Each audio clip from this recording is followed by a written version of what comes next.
Bom, pessoal, a gente vai dar início, então, ao nosso evento. Boa tarde, sejam muito bem-vindos. Em nome do Sistema OCB, eu digo que é uma verdadeira satisfação recebê-los aqui hoje para esse momento importante de atualização sobre informações tão relevantes para o negócio das nossas cooperativas. Já temos aí um público de 70 pessoas. Como a gente sempre começa certinho na hora, eu acredito que as outras pessoas vão chegando.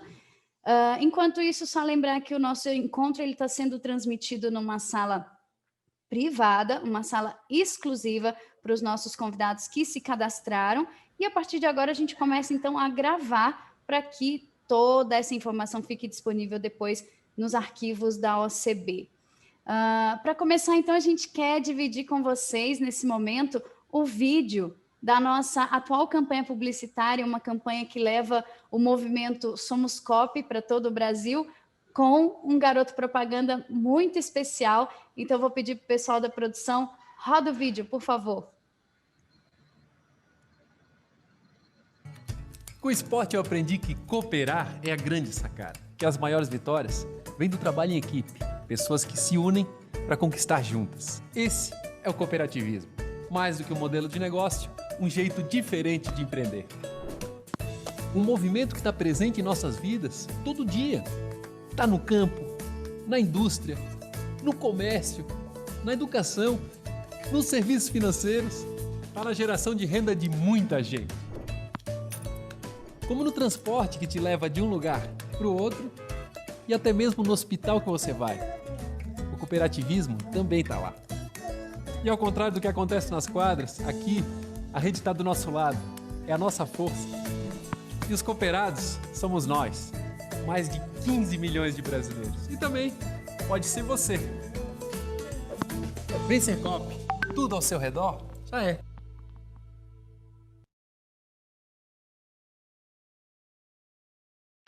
É uma campanha que enche a gente de orgulho, que já está aí em todas as nossas redes sociais, vocês podem acompanhar, do movimento Somos Coop.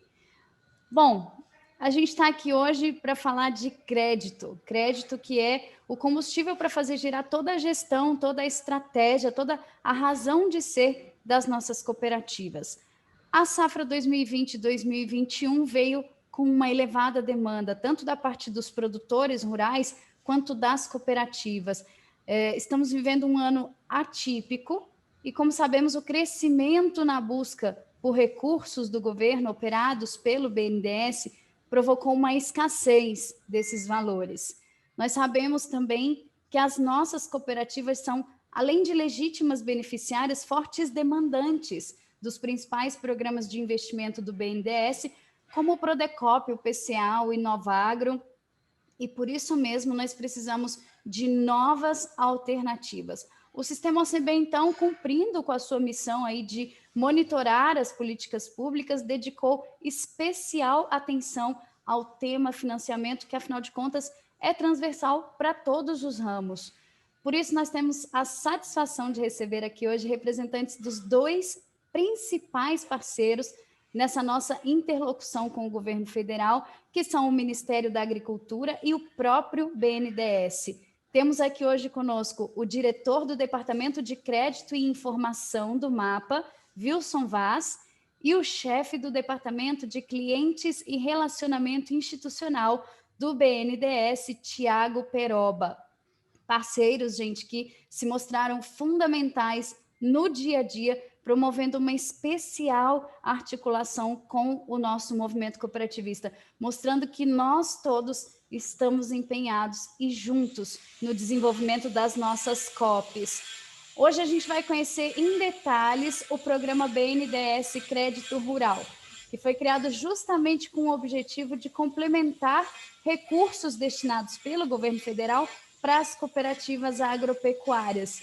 Então, para uma rápida abertura e para a gente se livrar desse barulho chato da obra do meu vizinho, na qualidade de anfitrião do nosso encontro, eu convido o presidente do Sistema OCB, Márcio Lopes de Freitas.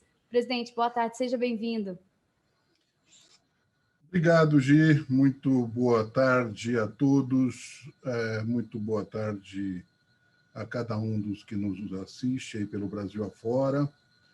Mas o meu boa tarde muito especial ao Wilson Araújo Vaz. Wilson, você tá chique aí, hein, rapaz? Faz tempo que eu não boto um paletó e um terno desse jeito. Desde que começou a pandemia, você tá chique. É que eu cheguei do Ministério agora, Márcio. E correndo. É muito bem-vindo, é muito bom estar te encontrando virtualmente, que seja, mas é sempre bom estar te vendo. Eu quero cumprimentar, me parece, Gi, que o Tiago teve um problema de saúde e tal. Eu acho que é o Caio que vai falar sobre isso. Acabei de saber disso, chegou aqui para mim da produção. Então, Caio, seja muito bem-vindo também. Eu tenho aqui, seu cargo é chefe de departamento de canais de distribuição e crédito rural da área de operações e canais digitais do BNDES, certo? Exatamente, Zé. Seja muito bem-vindo, obrigada. Presidente, por favor. Então, Caio, muito bem-vindo. Eu fico muito feliz de estar recebendo vocês dois, desses dois parceiros fantásticos, que é o Ministério da Agricultura, tão bem liderado e coordenado pela ministra Tereza Cristina, quanto o BNDES, que tem sido um grande aliado do cooperativismo nesses últimos anos. Aqui eu tenho que fazer o reforço, e para que todos nos ouçam, todas as cooperativas do Brasil nos ouçam. Esse pessoal, gente, não é... Eles estão no governo, estão ligados aos órgãos de governo, mas nos ouvem, estão dispostos a reunir com a gente, fazer eventos juntos. Quando alguma cooperativa tem algum problema especial, a gente trata desse assunto em separado. Quantas reuniões nós fizemos durante este ano para tratar de crédito rural nos estados? Então, fica a minha gratidão, não só pela presença aqui, que é fundamental, do BNDES e do Ministério da Agricultura, mas fica a minha gratidão e meu reconhecimento pelo trabalho do dia a dia que vocês fazem com a gente. Eu considero que é um time só que trabalhando em prol do cooperativismo agropecuário brasileiro. Então, minha gratidão. Minha gratidão também à equipe que organizou, a nossa equipe da casa, em nome do Renato Noble, nosso superintendente. Eu cumprimento o time todo da casa, mas o meu abraço muito especial, apesar de virtual, é para cada líder do cooperativismo, cada um das lideranças, dos técnicos, dos assessores que nos ouvem pelo Brasil afora. É importante que a gente continue tratando desse assunto. E muitas vezes eu sou meio chato com esse assunto, porque eu sou uma resistência. Às vezes me chamam de dinossauro, que o crédito rural tem que evoluir, nós temos que mudar o modelo, que o modelo que está colocado aí não está legal. Eu até entendo que tenha que aprimorar e evoluir, mas nós ainda não temos condição de ter, num país da dimensão do Brasil e da diversidade que é o Brasil, um crédito aberto para a agropecuária. Nós precisamos das referências públicas, das políticas públicas. E o Wilson sabe o quanto eu temo com isso, o quanto eu sou temoso. E não é temoso por burrice, é temoso porque eu tenho certeza da importância que se tem as políticas públicas para balizar as referências do mercado. E só a partir do momento das instabilidades políticas que trarão estabilidade econômica é que nós teremos condição de ir para um modelo um pouco mais independente, mais direto com os agentes financeiros de mercado.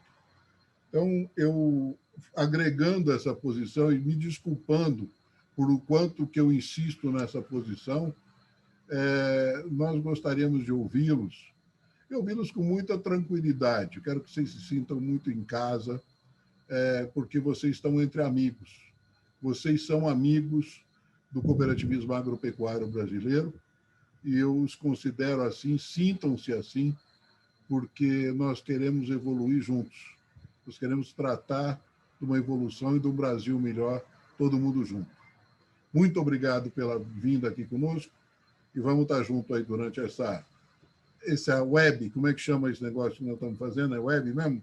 Webinário. desse webinário aí. Obrigada, presidente Márcio. Só reforçar aqui que, junto com o Caio, também a gente tem a satisfação de receber o Gabriel Aidar, também do BNDES, ele que é gerente de relacionamento e fomento a clientes na área de operações e canais digitais do banco.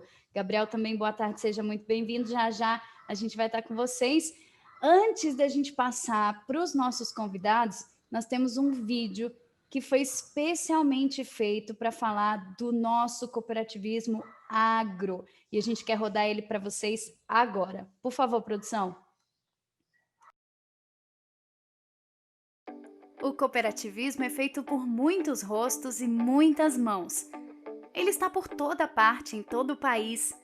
O Coop está presente inclusive nas nossas mesas, com alimentos que vêm do campo com a marca Coop e que são produzidos por aproximadamente 1 milhão de produtores rurais cooperados. E o cooperativismo agropecuário está presente em todos os elos da cadeia produtiva, mostrando a sua importância. Boa parte da produção brasileira vem de cooperativas. Com certeza você já provou o sabor do cooperativismo aí na sua casa. Produtos com a qualidade que só o cooperativismo é capaz de garantir. E o Coop tem mesmo um jeito próprio de fazer tudo isso acontecer, de forma mais sustentável, cuidando do meio ambiente e das pessoas. É assim que o cooperativismo transforma o nosso país, o mundo todo. Por isso, a gente sabe na prática e defende um agro mais cooperativista é um agro melhor para todos.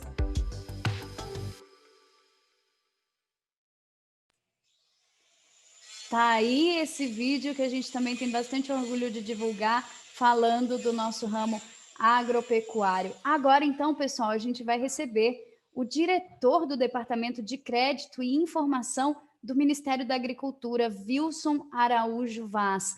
Ele vai apresentar para a gente o panorama de contratações do crédito rural na safra 2020-2021.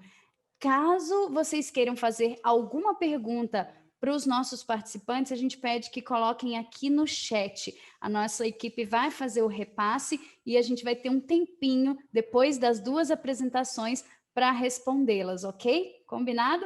Então, Wilson, muito boa tarde, seja bem-vindo, tá com você. Só ligar o seu microfone, Wilson, por favor. Tá, Gisele, boa tarde. Boa tarde. Tarde, Márcio, pelo convite. Renato, Caio, o Aidar, né? E todo o pessoal da OCB, das cooperativas, né? Aqui eu também considero, com todo esse tempo que a gente convive junto, né? Amigos. Na verdade, eu considero isso, tá? E se a gente faz o que faz, é porque realmente a gente acredita no que está fazendo, entendeu? Defende, sabe? Às vezes de uma forma até um pouco agressiva com quem se opõe a gente, mas é bem próprio de nós mesmos, tá? Quando a gente gosta da coisa, a gente, né, defende isso, né? E aí não é só o Márcio, da forma como colocou, de dinossauro. Eu também, eu estou assim, numa situação mais delicada que a dele, que meus cabelos estão brancos, né? E eu fico defendendo uma coisa, aí tem os mais jovens, ou que chegaram recentemente, que tem uma outra posição, e às vezes, né, não entende muito essa ponte que o Márcio fala e que eu defendo, né? Que tem que ter até que nós tenhamos condições de chegar num outro ambiente de crédito, tá? Mas, enquanto isso, tem que compatibilizar os dois e ir avançando, né? Então, eu vou passar algumas lâminas aí, as primeiras, pelo menos as duas primeiras, eu vou passar muito rápido, só para dar uma situada histórica, aí eu entro para o desempenho propriamente dito, as dificuldades presentes, né? E o que vem pela frente, mas eu pretendo cobrir isso em 15, 16 minutos por aí, tá? Prometo não exceder isso, não. Então, eu acho que eu vou direto às lâminas, eu pedi aí para projetar umas lâminas, se for possível, a gente pode ir a elas, tá?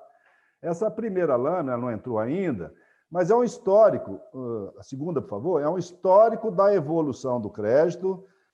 Eu não vou falar da primeira lâmina, da primeira barra, aí era 100%. Essa aqui é o seguinte, fonte de recursos do crédito rural, tá? Eu quero chegar nas duas últimas aqui, então, nas primeiras eu vou me prender muito pouco. No começo, aí, lá ainda nos anos 60, 70, você tinha uma participação forte do Tesouro Nacional no financiamento direto à produção agrícola, tá? Aí depois vieram as crises dos anos 80, princípio de 90, que você teve que correr atrás de fontes alternativas para financiar o agro. E aí, nesse momento, também já estava nesse processo. Tá?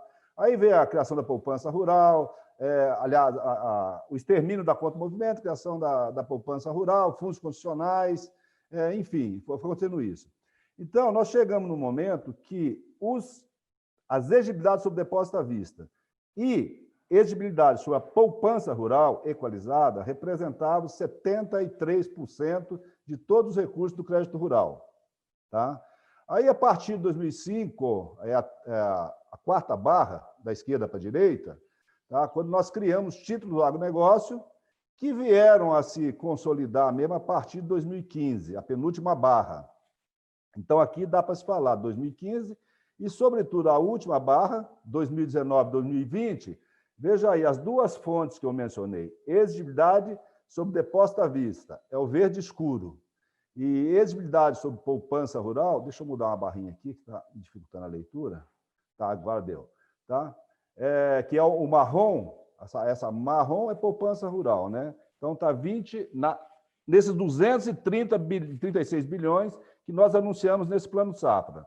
Então, a poupança rural está representando 21%, né, o marrom da barra, e o verde escuro, que é as exigibilidades sobre depósitos à vista, representando 25%. Então, nós temos nas duas fontes 45%. O que já foi 73%, como eu mencionei. E vejam o verde claro, o quanto que ele cresceu. Historicamente, ele ficou abaixo de 5%, teve um momento de crise lá em 90, né, que chegou a 13%, mas é abaixo de 5%. Tá? E vem aqui, quando você chega os 2 últimos anos, essa fonte, recursos livres, representa 17%. E o cinza são as LCAs, que nós criamos lá em 2005, os títulos do agronegócio, LCA, CDCA, CRA, CDA, WA, que, na verdade, só vieram a decolar mesmo aqui em 2015 e mais fortemente aqui em 2019, 2020. Tá? Então, aí já é a participação dos recursos livres no financiamento da agricultura. Já somam aqui, então, 33% só nessas duas fontes, né? Os recursos direcionados aqui reduziram.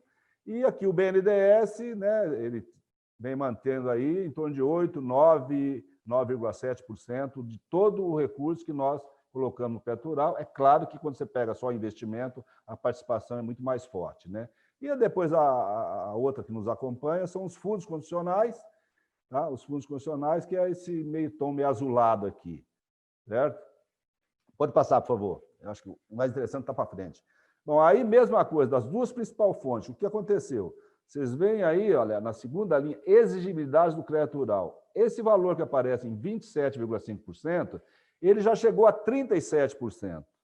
E ele vem reduzindo. Esse ano, com muita briga da gente, né, porque a área econômica queria que chegasse em 25%. Né?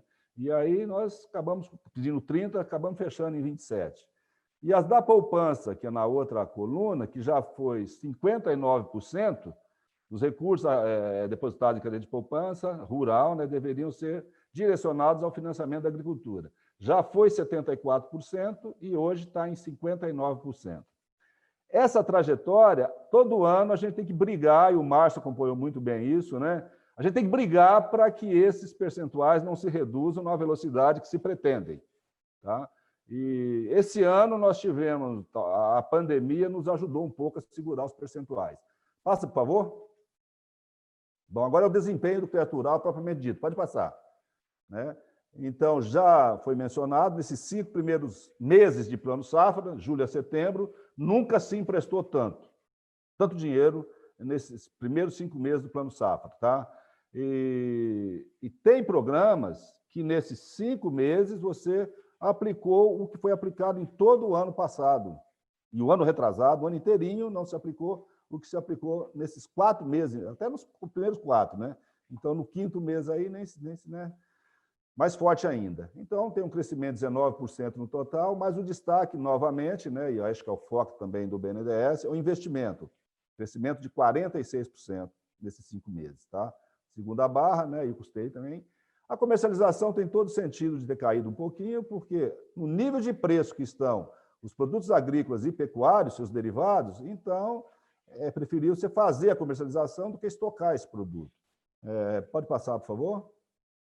Aí nós vemos aí para custeio, né? Você vê que em todas os níveis de produção, Pronamp, Pronaf e demais, todos eles tiveram um crescimento bastante forte.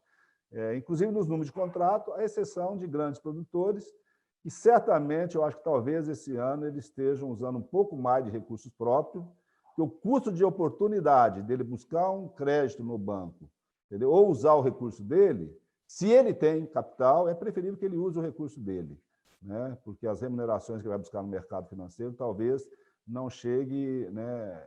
não chegue, seja muito menor do que o que ele vai ter com o empréstimo aqui, né? Usar o recurso dele para financiar. Passando custeio, a próxima lâmina, por favor, é investimento. Tá? Eu não vou no detalhe, mas é o crescimento aí de 46%. E, sobretudo, mais forte nos programas de investimento, onde está aí os demais. Os demais aqui, leia-se.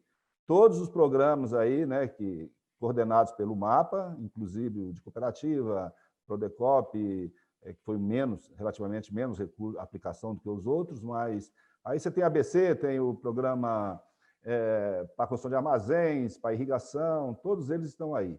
Então, a demanda nesse programa foi muito forte, 64%, e também no Pronaf, no Pronamp, também a demanda foi muito forte. Passa, por favor.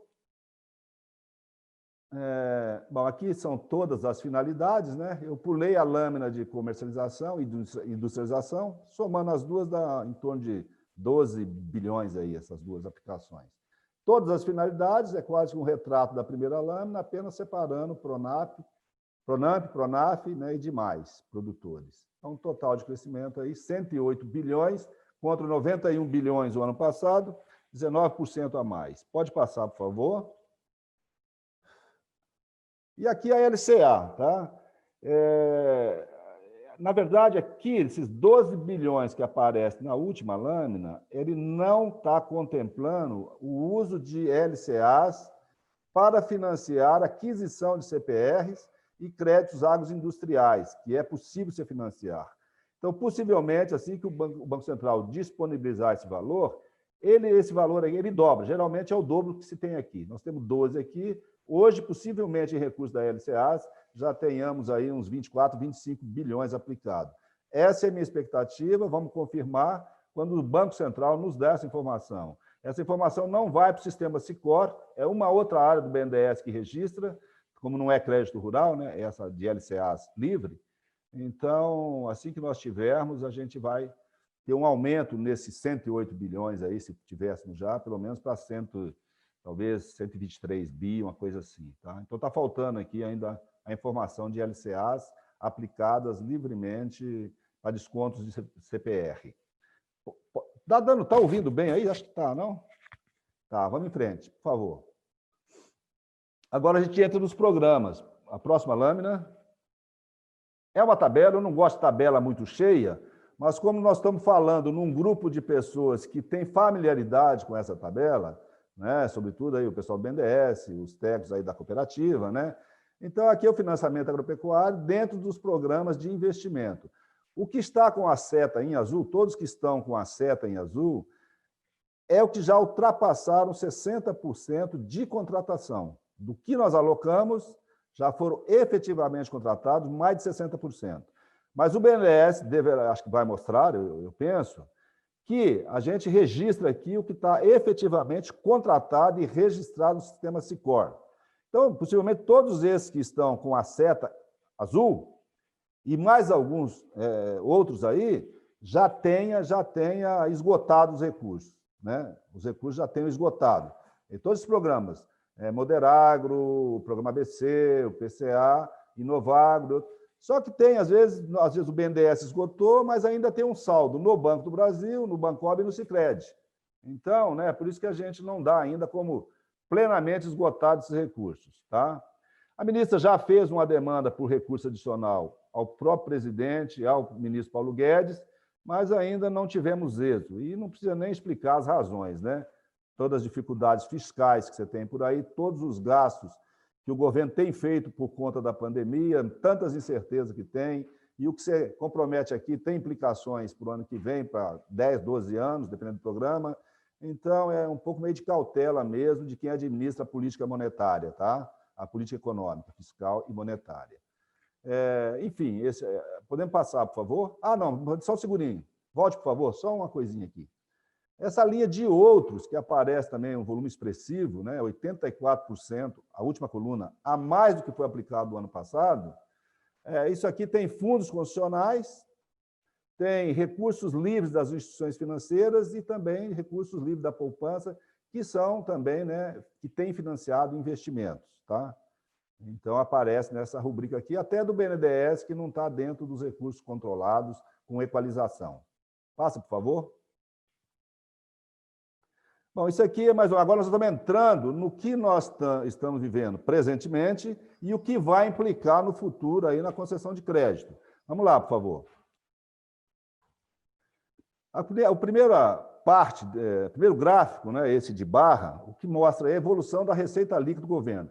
Essa apresentação, essa lâmina, eu peguei ela, na verdade, numa apresentação que foi feita pelo Paulo, lá da CNA, entendeu? Que ele pegou a informação lá da Receita Federal e de uma área do Ministério da Economia também, uma outra área, tá? E a fonte mesmo é o Instituto Fiscal Independente, IFI, que é do Senado Federal. O verde, tá? Ele representa quanto que foi a receita, a evolução da receita líquida em relação ao mesmo mês do ano passado, essa verde escuro. Então, primeiro aí é janeiro de 2020 contra janeiro de 2019. Né? Então, ali ainda em janeiro, ainda estava um crescimento de 6,4%. Quando você vai para fevereiro, houve um decréscimo de 7,2% em relação a fevereiro do ano passado. E por aí vai. Quando entra a pandemia, veja bem aí, ó, a evolução da receita líquida, ela despenca. Né? Despenca, chegou a 35% negativo em relação a abril do ano passado, aqui é 41% em relação a maio do ano passado, é maio de 2020 contra maio de 2020, e aqui é 31% menos do que foi em junho do ano passado. Quer dizer, aqui que veio o ápice da crise da pandemia, né? E afetando as contas públicas e comprometendo o recurso e tudo isso aí. E o verde claro, ele mostra, como é que se diz? O acumulado, tá? A evolução, a receita líquida acumulada ao longo do ano. Então, nós tivemos também um acúmulo negativo aí, né? Até aqui o mês de julho, né? Menos 18,9%. Não, o verde clarinho, ele segue negativa, mas ela vem diminuindo. Está em 14,2% hoje, né? A receita líquida acumulada, né? Negativo. Mas a possibilidade de que isso pode melhorar um pouco para frente, mas a gente não sabe. Com a direção que a Covid está tomando, a gente também não sabe. Mas aí a outra parte do gráfico é outra coisa preocupante, né? Quando você pensa em usar recurso subvencionado da União, é a participação da dívida pública no PIB. Nós estamos aqui em 96,1% em 2020, eu acho que já está um pouco mais essa avaliação, e projeção de atingir 100% em 2022. Pode ser que a gente atinja isso antes disso, tá? Participação da dívida pública no PIB. O que foi 56% em 2014 já está nisso. Tá, vamos lá. Tá? Agora é a parte dramática que nós estamos vivendo. Passa, por favor. Aqui é uma curva de juros de longo prazo. Tá? Essa linha verde, a projeção foi feita no meados de fevereiro, das taxas de juros para 10 anos. Tá? A projeção, né, feita pela Ambima, então era 2,9, lá quando você fez a projeção em fevereiro. Essa linha azul do meio, a projeção foi feita em setembro, já estava com a projeção de elevação de taxa de juros, né, nos próximos 10 anos para 3,4. E a última que foi feita em meados de outubro, ela projetava 3,7% a taxa de juros real, de longo prazo. Tá? Me parece que eu vi em novembro, dado de novembro, parece que ele ficou em 3,6 ou 3,5. Melhorou um pouquinho, tá? Mas não sabemos, de fato, se ela deve transitar por aqui ou até mais um pouco que isso, a taxa de juros de longo prazo. Tudo isso nos complica, né, o gasto com equalização, né, de juros e também com rolagem de dívida. Né? Tudo isso aí impacta a dívida pública, tudo isso aí traz, né, comprometimento de recursos públicos. Pode passar, por favor. E aqui, né, pode passar a evolução dos subsídios da União. Eu estou chegando já bem perto do final, eu acho.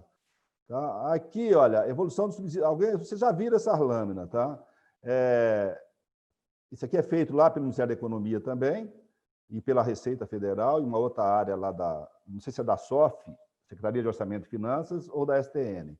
Então, a linha verde são assim, os subsídios tributários, tá? Que eles têm sido rígidos, têm dificuldade para redução.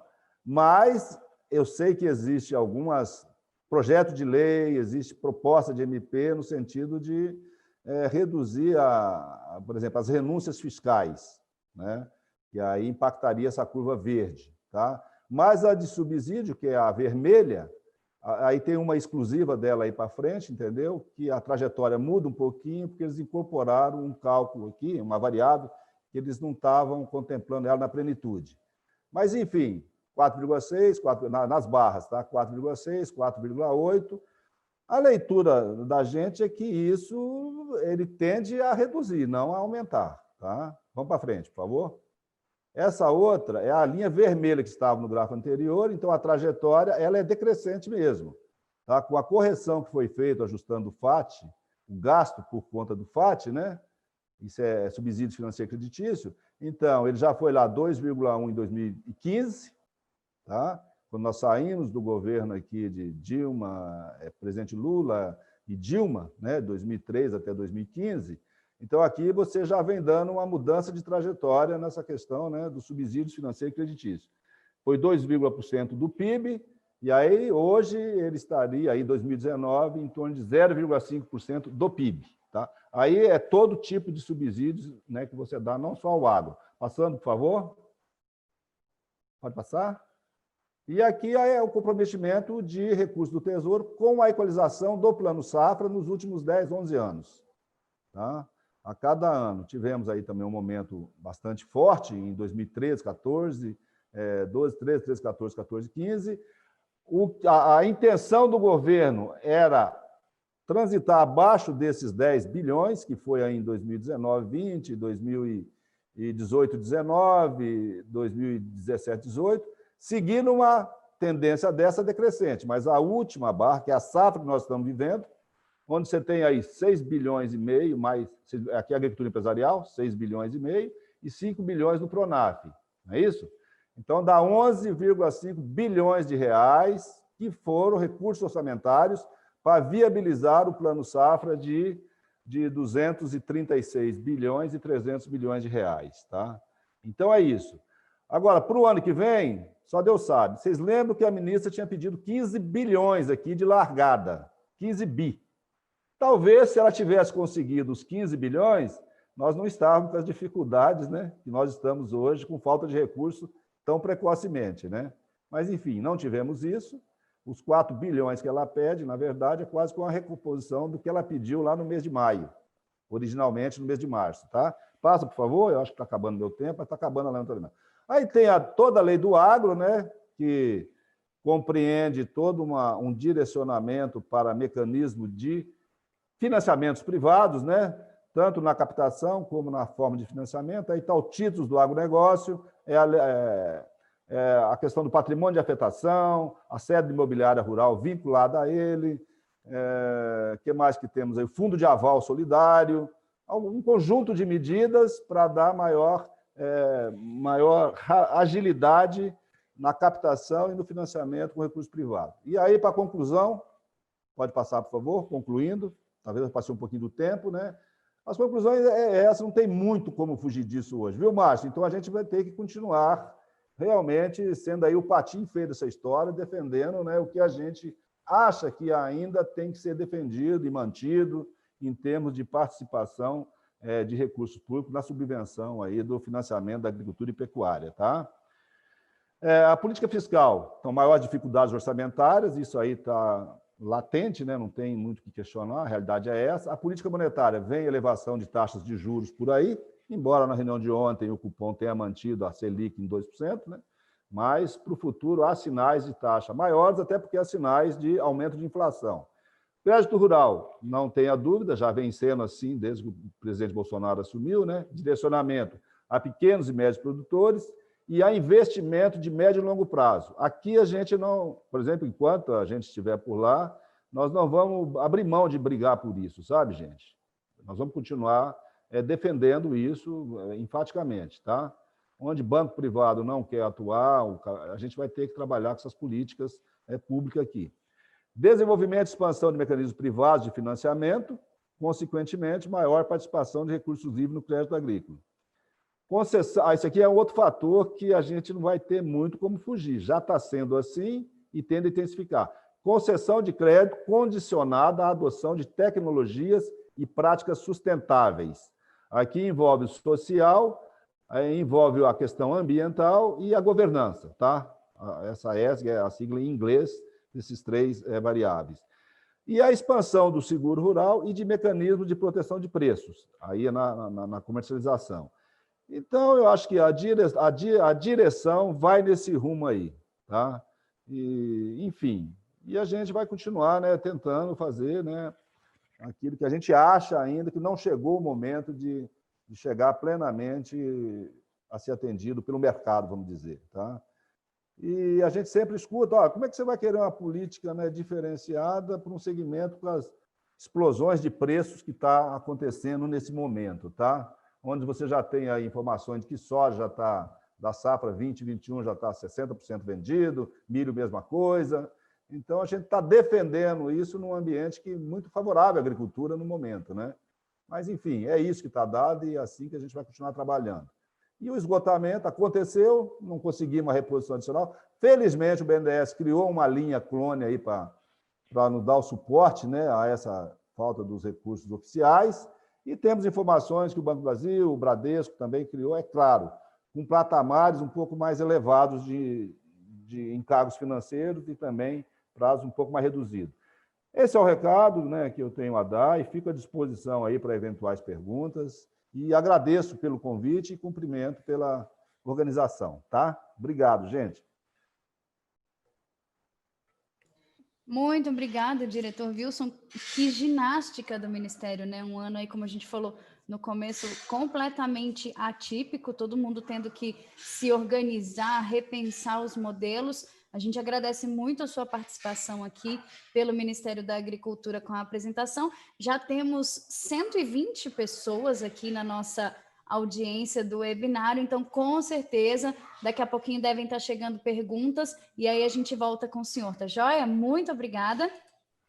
Ótimo. Agora, a gente vai ouvir, pessoal, dos representantes do BNDES, o Caio Araújo e o Gabriel Aidar, as soluções que o banco construiu para esse cenário que a gente está vendo.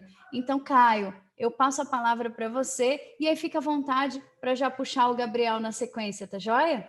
Seja bem-vindo. Muito obrigado, Gisele. Obrigado aí, presidente Márcio, pelo convite. O sistema cooperativo, de fato, ele é um grande parceiro do BNDES, né? A gente repassa bilhões de reais todo ano para o sistema cooperativo, que a gente sabe que gera riqueza, ele alavanca o agronegócio, né? Seja por meio das cooperativas de crédito, as cooperativas de produção e os seus próprios cooperados, né? Os produtores rurais. Então, o BNDES ele atua em todos esses elos da cadeia do cooperativismo e é um parceiro estratégico para a gente. Isso está muito claro. Obrigado, Wilson. O Wilson é um grande parceiro nosso lá no Ministério. Esse programa aqui que a gente vai falar, antes da gente lançar, a gente foi lá no Ministério, a gente apresentou para o Wilson, apresentamos para a ministra. Então, tudo que a gente faz relativo ao agro, a gente sempre faz junto com o Ministério da Agricultura, que a gente tem uma visão de política pública e o locus, né, de discussão de política, de implementação de política pública no crédito rural é lá no Ministério da Agricultura, e o Wilson é o diretor de política de crédito. Então, ele é o nosso interlocutor, um grande parceiro aí no apoio ao setor. O que a gente vai falar aqui? A gente vai se concentrar em relação à alternativa que o BNDES criou exatamente para situações de escassez como a gente está vivendo agora. Como o Wilson falou muito bem, a gente está num ambiente de restrição fiscal e existe uma demanda muito grande por investimentos, o que é bom, porque mostra que o produtor rural está com confiança para investir. Porém, a gente tem uma limitação orçamentária que está dada. E a demanda esse ano, como o Wilson, ela ultrapassou muito além da oferta de recursos. Isso não é um fenômeno recente, tá? A gente tem visto isso nos últimos 3 anos agrícolas, que a demanda ela tem sido maior do que a oferta de recursos equalizados, mas esse ano acho que a gente não teve nenhum tipo de parâmetro, assim, realmente explodiu a demanda por recursos. E aí o que a gente fez?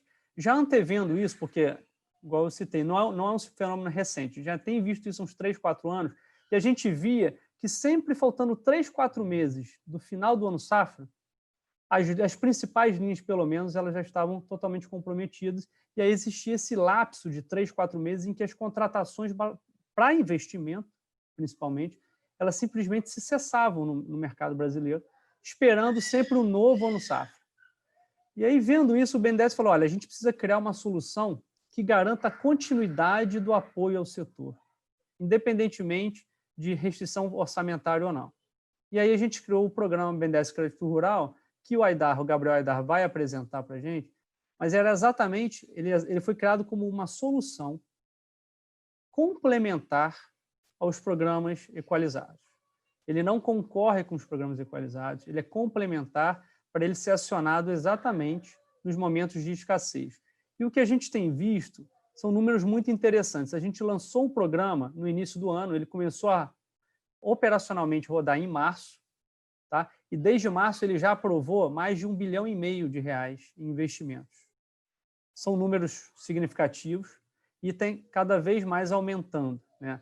No último mês, a gente aprovou quase 400 milhões, mais de 300 milhões de reais só nesse programa e vem aumentando. E é por isso que a gente está aqui para falar dele. Ou seja, existe sim uma alternativa viável, o Gabriel vai deixar, a gente vai pegar casos concretos de condições de financiamento, vocês vão ver que eles não se diferenciam muito em relação às opções atuais, principalmente o Moderfrota, que é o principal player aí em relação ao programa de crédito. Vocês vão ver que é uma solução viável sim, e o mercado está adotando essa solução. Então, existe os dois lados da moeda. De fato, existe uma situação de escassez que a gente está vivendo, mas, felizmente, agora a gente tem uma alternativa a essa solução. Se eu estivesse falando com vocês aqui, no mesmo momento do ano safra passado, a gente basicamente ia falar, olha, os recursos acabaram, por favor, vamos esperar o próximo ano safra. Esse era o discurso que a gente ia ter. Mas hoje não, hoje a gente tem um discurso totalmente diferente. A gente tem, existe uma alternativa viável, o mercado já está utilizando, e é importante que todos saibam que existe essa alternativa. Então, eu vou pedir para o meu colega Gabriel começar a apresentação para a gente falar um pouco mais sobre essa alternativa, que é o programa BNDES Crédito Rural, que a gente está rodando bem e está implementado desde março desse ano. Por favor, Gabriel.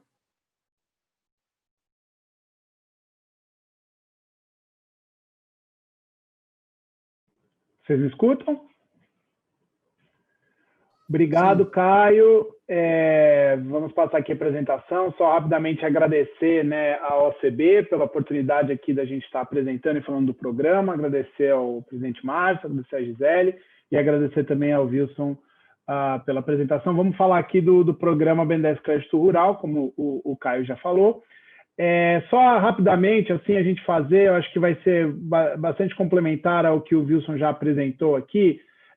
Quando a gente olha o histórico aqui de desembolso do BNDES, primeiro a gente sempre mostra duas coisas, né? Até para quebrar um pouco de mitos, né, sobre o BNDES.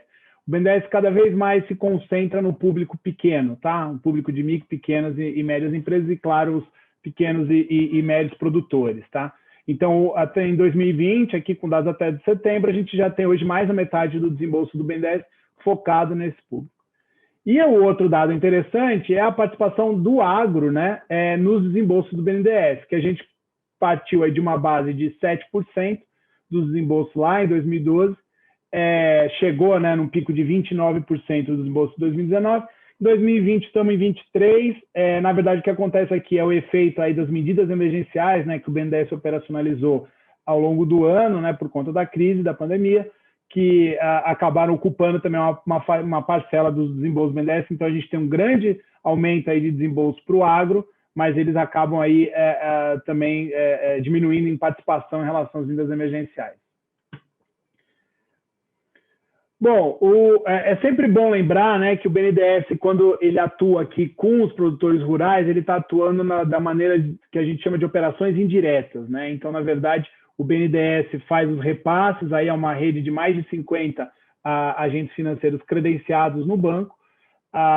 E lembrando sempre, né, o BNDES ele trabalha além dos grandes bancos comerciais, mas também trabalha com os médios e pequenos bancos comerciais, com os bancos de desenvolvimento, as agências estaduais.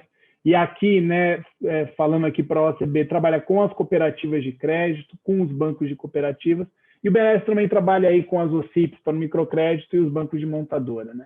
E aí, dessa forma, o BNDES ele contribui, né, pulverizando o crédito e ajudando também que mais bancos entrem aí nesse mercado de crédito, contribuindo aí para uma maior concorrência bancária. E dessa forma, né, o BNDES chegou aí no período de 2015 a 2019, dessa maneira indireta, aí em quase totalidade dos municípios do Brasil.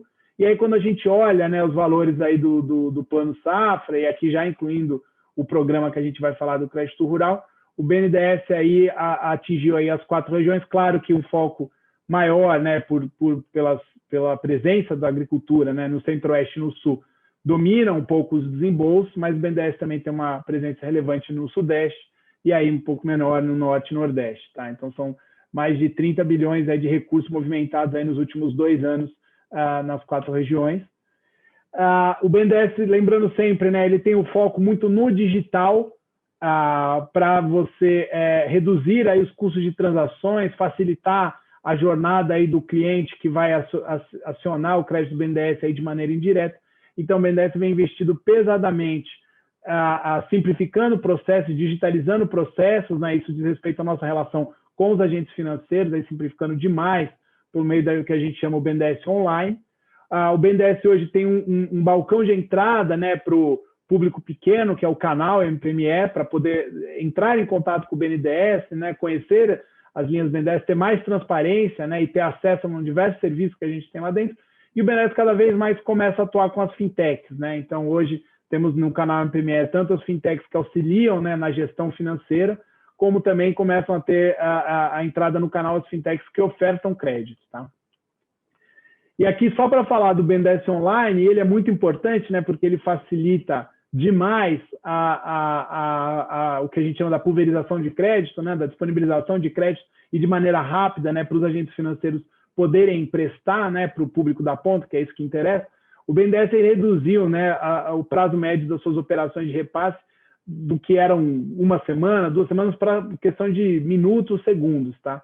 E hoje todos os agentes financeiros aí que repassam com os BNDES podem estar conectados ao BNDES Online, e aí mais de 90% das operações agro já correm por dentro do BNDES Online.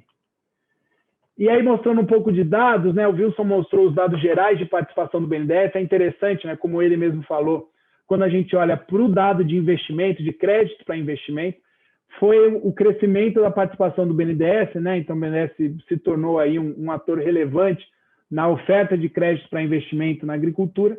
Então, passamos aí de um patamar de 23% aí na safra de 12 e 13, para chegar em número, considerando os dados aí até outubro da presente safra, a mais de 50% do crédito para investimento. Então, tem como fonte o BNDES. Bom, então, como todo mundo aqui já falou também bastante, né, do aumento do apetite de crédito que ocorreu esse ano, né? Então, olhando aí os nossos dados do BNDES, um aumento aí de 33% nas aprovações, tá? Nesse período de julho a outubro, comparando com a safra anterior. E aí os mais de, são 9, né, programas que já tiveram que ser suspensos, né, pelo chegar ali perto do limite, né, de esgotamento do saldo, né? Aqui a gente bate, então, na restrição de recursos aí equalizados, né? Então, hoje, aí falando aqui com a CB, o Prodecop, né, principalmente, já está suspenso, né, já não pode mais protocolar a operação. Então, de fato, a gente bateu rápido, né, muito antes do que a gente imaginava, no limite, né, orçamentário desses programas. E aí, como o Caio falou, já vinha sendo desenhado, né, e na verdade o BNDES já tinha colocado em operação desde março o programa BNDES Crédito Rural, né, com esse intuito de ser aí um programa complementar aos recursos, né, o crédito ofertado aí pelos programas do Plano Safra, né. Então, a ideia é que, uma vez esgotado, né, os recursos dos programas agrícolas equalizados, a ideia é que não faltem recursos para os investimentos agrícolas, tá? E aqui é importante dizer, são recursos aqui do BNDES que não tem equalização, portanto, é um saldo que não depende aí de orçamento disponível do Tesouro Nacional, né? Então, aquelas questões fiscais que já foram mencionadas, né? E aí ele é um programa bastante similar ao que já existe hoje. Ele, na verdade, tem 2 subprogramas, né? Ele tem um subprograma destinado a projetos de investimento. Então, são os investimentos em ativo fixo e semifixo, né? Relacionados à atividade agrícola. Então, aqui falando com a CB, são, por exemplo, os investimentos típicos aí do Prodecop. E ele também tem um subprograma muito importante de máquina e equipamentos, né? O BNDES Crédito Rural Finame, aí para aquisição de máquinas e equipamentos, aqui muito similar ao Moderfrota, né? Então, aqui você está financiando aí praticamente todos os investimentos considerados aí no Plano Safra, nos programas do Plano Safra. Então, de fato, ele traz, né, para dentro dele aí as necessidades de crédito principais aí dos produtores rurais quando querem fazer investimentos, produtores rurais e das cooperativas, claro. As condições dele, né, e aí é onde a gente tenta também torná-lo interessante, né? O BNDES sempre tem uma taxa de juros financeira básica, né, que a gente chama da TLP, que é aquela taxa que é um IPCA mais uma taxa fixa, né? E o BNDES, nesses programas, ele oferece também a taxa Selic e a TFB, que é a taxa fixa do BNDES, tá? E aí a gente já vai falar por que é importante aqui a taxa fixa do BNDES. Tem um spread operacional aqui do BNDES de 0,95% ao ano. E uma novidade desse programa, que é diferente de outras linhas tradicionais do BNDES, como o próprio Finame, o BNDES existe um teto aqui para o spread do agente financeiro. Então, a gente consegue garantir aquela taxa final, aquela taxa que a gente chama do all-in, né? Com uma condição razoável, porque o agente financeiro tem um máximo até onde ele pode ir de spread, tá? Então, no caso de investimento, que a gente vai falar aqui tem um prazo mais longo, o spread do agente financeiro pode ir até 2,8%, e no caso de máquina e equipamentos, né, ele vai até 2,1%. O prazo, e aqui é o grande diferencial desse programa, né, é o que viabiliza, apesar se o tomador hoje, a gente já vai mostrar essa comparação, for na taxa fixa do BNDES, ele vai ter uma taxa um pouquinho maior do que é o Moderfrota, do que é o Prodecop, do que é o Moderinf, mas ele vai encontrar um prazo muito mais largo, né? Então, o prazo para investimento, né, é de 15 anos, e o prazo para máquina e equipamento é de 10 anos. E aí, carência de 3 anos de investimento e 2 para máquinas. Então, todos esses prazos aqui são mais alargados. Então, é onde o BNDES pode fazer diferença. É por isso também que o BNDES tem uma participação relevante, né, no financiamento ao investimento na agricultura. É um banco de desenvolvimento de longo prazo, né? E o BNDES também ele faz o financiamento de até 100% do investimento. E uma coisa importante é que não tem limite, né, nem por beneficiário, nem por operação, tá bom? Então, assim, a ideia é ter recursos disponíveis aí ao longo de todo o ano safra, garantindo, né, um complemento aí necessário para o que não puder ser atendido com os recursos equalizados. Bom, trazendo um pouco em números, o Caio já falou, né, do grande número, a gente aqui está trazendo o número que a gente tem, né, oficial até outubro, então foi cerca de 1 bi, né, aprovado. Na verdade, quando a gente inclui os dados de novembro, que vai bater aí perto do 1,5 bilhões, né, que o Caio mencionou. A gente mostra aqui um pouco um retrato, uma fotografia dos bancos, então uma diversidade bastante grande de bancos atuando, né, bancos comerciais aí com bastante apetite, bancos de montadora, né, bancos dos fabricantes, bancos de desenvolvimento, enfim, toda aquela gama, os bancos de cooperativa, claro, estão aqui. Então, assim, toda aquela gama de bancos que o BNDES tradicionalmente atua fortemente, né? Mais de 2.000 operações, enfim. E aqui um pouco, dados de novembro, ele mostra um salto muito grande, né? Embora não esteja aqui, já na casa de 300, 400 milhões aí de aprovação, claro, né? Já refletindo um pouco o esgotamento dos recursos equalizados do Plano Safra, né? E aí aqui talvez vamos dar o exemplo, né? Que é um exemplo concreto, né? Aqui para o cooperado que estiver assistindo ou para o técnico da cooperativa, aqui é muito interessante. Então, a gente pegou um exemplo de uma operação no valor de R$300 mil aí, que estaria sendo contratada agora em dezembro, tá? Se o produtor optar, né, por ir no Moderfrota, ele pagaria uma taxa aí, final ao mês de 0,60% ao mês, né? teria aí o pagamento da primeira parcela, né, depois da carência, lá em abril de 2022, e pagaria uma parcela de 6,1 mil, né? E a sua última parcela no valor de 4 mil lá em novembro de 2027. Aí a gente olha, né, essa mesma operação sendo transacionada pelo BNDES Crédito Rural Finame, né, o Máquina e Equipamento. Aí aqui é importante dizer o seguinte, a gente escolheu nesse exercício fazer um exercício seguro, né, que reflita aí as condições de fato, que é utilizar a taxa fixa do BNDES, que gira aí na casa de 6,2% ao ano, tá? É uma taxa que não varia com o IPCA, não varia com a Selic, ela não tem oscilação nenhuma. Então, quando a gente opta pela taxa fixa do BNDES, mais o spread operacional do BNDES, mais o spread do agente financeiro, a gente está falando de uma taxa fixa de 0,76% ao mês que não vai variar, ou seja, é a mesma coisa do Moderfrota, são as mesmas condições. A gente sabe que como o BNDES ele oferta aqui nesse programa a taxa Selic, e a taxa Selic hoje está em 2% ao ano, a gente sabe que tem uma atratividade, né, um custo muito mais baixo, você optar por operar com a Selic. Aqui você pode. E vai dar um custo aí abaixo, né, de 0,5% ao mês. Então, a gente sabe que é atrativo. Porém, é bom lembrar que essa taxa a gente não tem como garantir aí ao longo dos 10 anos de operação que ela não vai variar, né, porque ela vai seguir a Selic. Então, se há uma perspectiva de aumento, né, pelo cupom da taxa Selic, o custo financeiro do produtor aqui também vai aumentar, o que não seria o caso na contratação da operação com taxa fixa, ou então, como é o caso no Moderfrota. Então, nosso exercício aqui, ele está usando a taxa fixa do BNDES, e aí o que vai acontecer? Comparado aí ao Moderfrota.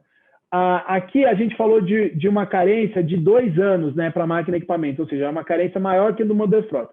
Mas, por questões operacionais, a taxa fixa do BNDES, a carência se restringe a 1 ano. Então, aqui a primeira parcela que o produtor pagaria seria em janeiro de 2022. Porém, ele vai pagar uma parcela de 5,1 mil, ou seja, R$ 1.000 abaixo do que ele pagaria lá no Moderfrota. E como se consegue isso? É com mais prazo. Então, lá no final, o produtor vai estar pagando, ao invés de pagar 4 mil, como era no programa do Moderfrota, ele vai pagar uma parcela de 2,8 mil. Claro, vai ter que pagar até dezembro de 2030, mas é justamente no prazo que esse programa traz bastante atratividade financeira aí para o produtor rural contratar o investimento, tá bom? Depois a gente pode tirar mais dúvidas aí se forem surgindo. Então, aqui é uma operação de aquisição de um equipamento, tá? De um trator aqui, por exemplo. Aí vamos passar por um exemplo de investimento, tá? Um projeto de irrigação, algo do gênero. A gente manteve aqui o mesmo valor só para simplificar, também sendo contratado agora em dezembro de 2020. Então, aqui a gente está comparando com o Moderinfra, tá? Uma linha para investimento lá do Plano Safra. Ele tem uma taxa final ao mês de 0,49% ao mês. A primeiro pagamento, né, após a carência de R$5.000 lá em janeiro de 2024 e a última parcela de 3,6 mil em dezembro de 30. Aí, quando a gente passa para o crédito rural, mais uma vez, estamos usando aqui como exemplo a taxa fixa do BNDES, não a taxa Selic nem a TLP. Ele tem uma taxa um pouco mais elevada mesmo, né, de 0,82% ao mês, só que a primeira parcela não vai ser 5, vai ser 4,2 mil. E, de novo, a gente tem aquela restrição de 1 ano apenas de carência, então, de fato, ele já paga em janeiro de 2022. E a última parcela dele, aí sim, bastante mais baixa, de 1,8 mil, lá em dezembro de 2035. Então, de fato, apesar de você ter um juro um pouco mais elevado, você compensa no prazo, reduzindo bastante o valor da parcela aí que o produtor rural está pagando. E com isso a gente conclui nossa apresentação. Tentei ser bem breve aqui, né? Porque a gente já está um tempinho ouvindo as apresentações, e aí, é claro, a gente agora fica aí disponível para eventuais perguntas que possam surgir. Obrigado, devolvo a palavra aí para a CB. Perfeito, Gabriel. Muito obrigada a você e ao Caio. Eu vou agilizar aqui as perguntas que nós já recebemos, então, do nosso público, começando com o diretor Wilson. Diretor Wilson, nós sabemos que ainda restam 6 meses para o próximo Plano Safra 2021-22, mas pode nos dizer, em linhas gerais, quais serão as diretrizes a serem definidas para a próxima safra, em especial taxas de juros e orçamento para os principais programas que atendem às nossas cooperativas? Pergunta um pouco, né, complexa, né? Em função de tantas incertezas, tudo que está acontecendo, não dá muito para você fazer a previsão. Vamos ligar nossa bola de cristal, diretor. Eu só penso assim, entendeu? Aquelas variáveis que a gente comentou, o Caio também, né, o próprio Márcio mencionou, elas vão pesar no que vai ser o próximo Plano Safra. Então, assim, ó, na minha leitura hoje, não se pode trabalhar com condições mais favoráveis do que nós tivemos nesse ano.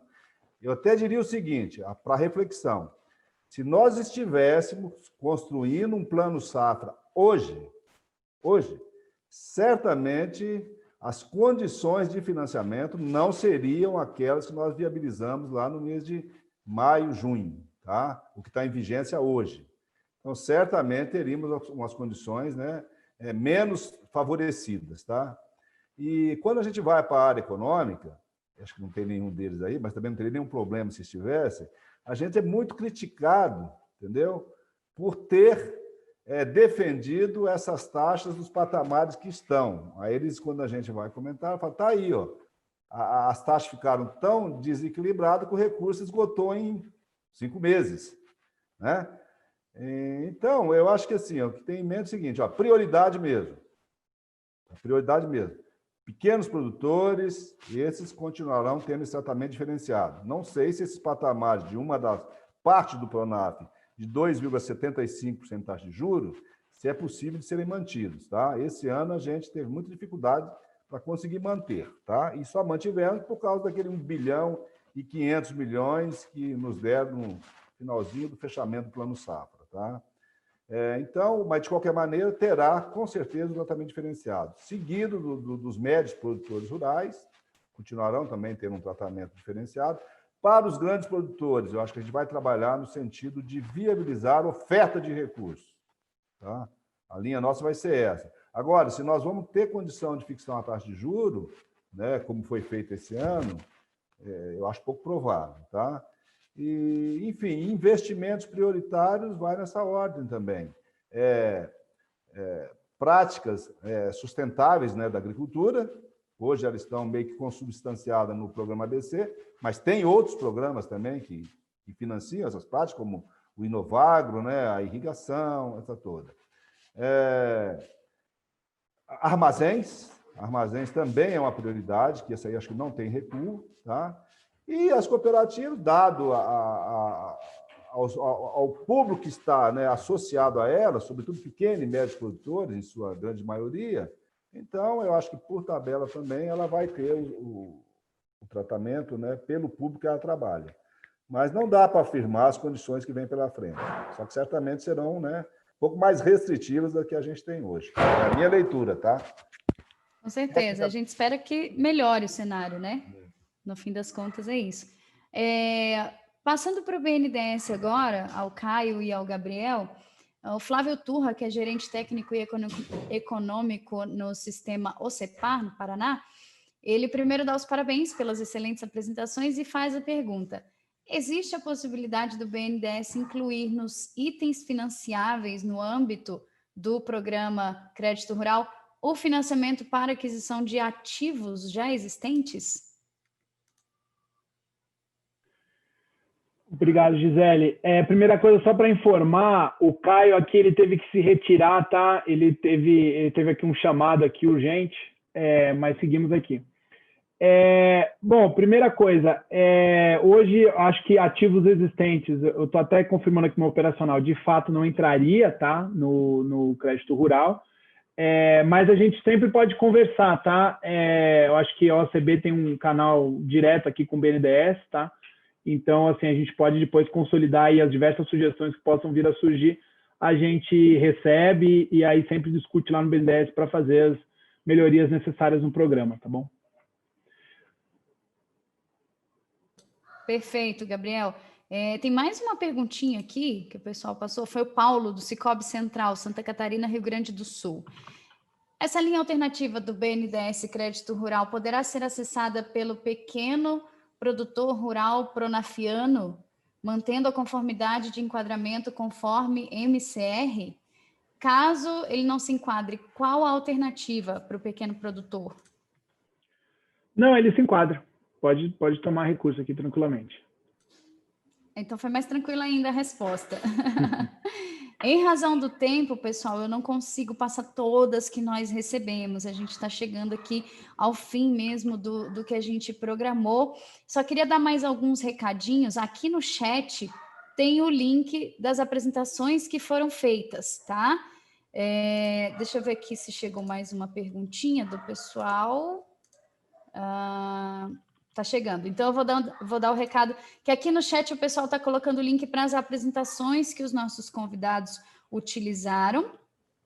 E agora sim, eu tenho uma questão para fazer para o Gabriel, que é da Cristiane Bartz, do Cicobi São Miguel. Ela quer saber se essa linha do BNDES, Gabriel, vai tramitar dentro do BNDES online. Ela já tramita. Já, né? Já. Tá aí a resposta, então, para o pessoal. Pessoal, então, as apresentações vão estar disponíveis. E o outro recadinho que eu preciso passar para vocês antes da gente se encaminhar para a Gisele, eu vi aqui, desculpa, só para... Isso é sempre bom deixar claro. Eu vi aqui uma pergunta sobre clientes do Banco do Brasil que não estão conseguindo, dizendo que não tem nenhuma linha disponível. A linha está disponível, tá? O BB pode operar o BNDES Crédito Rural, se quiser, né, além das suas próprias linhas. Então, o programa está disponível, o beneficiário, né, as cooperativas lá, além dos produtos, já estão como beneficiários do programa, então, assim, está aberto, tá? Só para importante para não deixar passar. Ótimo, que bom que você viu aí, muito obrigada. O BNDES, pessoal, está planejando aí o envio de uma newsletter para as nossas cooperativas, focada nas linhas de financiamento. É um produto novo que vai ser criado agora sob demanda. Então, por isso, cada um de vocês que se inscreveu para participar hoje aqui do webinário vai receber no e-mail uma pesquisa. E o intuito dessa pesquisa é saber o que vocês gostariam de ver nesse informativo. É muito importante que vocês participem, tudo bem? A gente está chegando ao final. O nosso superintendente, o Renato Nobile, esteve aqui acompanhando. Eu vou pedir para ele dar uma palavrinha agora. Se o presidente Márcio também, eu vi que ele estava aí super atento a todas as informações. Se o presidente quiser fazer também uma colocação, por favor, fique à vontade. E eu já vou agradecendo a vocês, Gabriel, o diretor Wilson também, pela presença aqui conosco, que foi muito importante. Renato, por favor. Presidente tem um apreço muito grande com essa pauta, né, presidente? Sim. E, por favor, presidente, eu da minha parte, agradecer mais uma vez aí o BNDES e o MAPA nas pessoas aí do Gabriel e do Wilson, que realmente são duas entidades, formuladora e aplicadora, repassadora dos recursos de uma forma muito, extremamente importante. Eu percebi no quadro de participantes desse webinário, presidente, tanto dirigentes, lideranças do cooperativismo agro, quanto do crédito, né? A importância dos sistemas nossos de crédito, aplicando os recursos hoje, dentro do acordo de cooperação que estabelecemos no início do ano com o BNDES. Então, o BNDES cada vez mais sensível a essas necessidades. E o MAPA, sem dúvida, um grande aliado, uma grande porta de entrada do sistema cooperativo nessas políticas públicas. Então, a minha parte aqui é agradecer realmente a vocês, nas pessoas de vocês dois, as duas instituições aí, grandes parceiras aí, grandes molas propulsoras aí do crédito rural e das políticas públicas aí, do cooperativismo de crédito e do agropecuário. Presidente, obrigado, Gi. Obrigado, Renato, muito obrigado. Olha, eu estava também aqui muito de olho no chat e ouvindo as perguntas, as dúvidas, e antes de fazer o agradecimento, eu gostaria de falar com o nosso pessoal. Gente, essa é uma primeira conversa, é uma conversa que nós estamos tendo geral. É natural que a gente não consiga sanar todas as dúvidas. Mas, por isso, é importante que vocês preencham esse questionário que vocês vão receber. Porque nós estamos fazendo, e o BNDES tem uma boa vontade tremenda em fazer um informativo respondendo esse passo a passo. Mas tem uma resposta que eu queria dar. E aí, me permitindo, como eu não sou governo, eu posso fazer.